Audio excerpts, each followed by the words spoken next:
रोज रोज मुलांच्या डब्यासाठी आपण काय बनवायचं हे सगळ्यांना टेन्शन असतं की नाही. मग चला आपण आज अशीच एक झटपट होणारी रेसिपी बघणार आहोत, सोया चिली रेसिपी. एका कढईमध्ये गरम तेलामध्ये आपल्याला लसूण थोडासा टाकून त्याच्यानंतर कांदा असा चौकोनी प्रकारामध्ये कापून हलकासा कांदा भाजून घ्यायचा आहे तेलामध्ये. त्याच्यानंतर आपल्यामध्ये तुम्हाला ज्या कलरची शिमला मिरची आवडते ते तुम्ही टाकू शकता.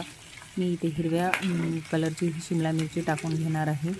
ती पण हलकी अशी भाजून घ्यायची आहे आपल्याला. त्याच्यानंतर आपण ह्याच्यामध्ये टाकणार आहोत सोया सॉस.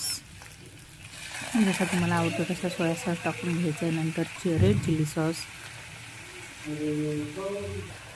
टाकून घेऊन मिक्स करून घ्यायचे. अजून थोडं हलकं 1 ते 1.5 मिनिटासाठी याच्यावरती हे करायचे. आणि मी सोयाबीन इथे भिजू घातलेले होते 10 मिनिटासाठी. ते पाणी त्याचं सगळं पिळून काढून घेतलेलं आहे. नंतर आपण याच्यामध्ये थोडंसं टमाटो केचप पण घालून घेणार आहोत. ही आपली रेसिपी बनवून तयार आहे. कशी वाटली नक्की ट्राय करा. Bye bye.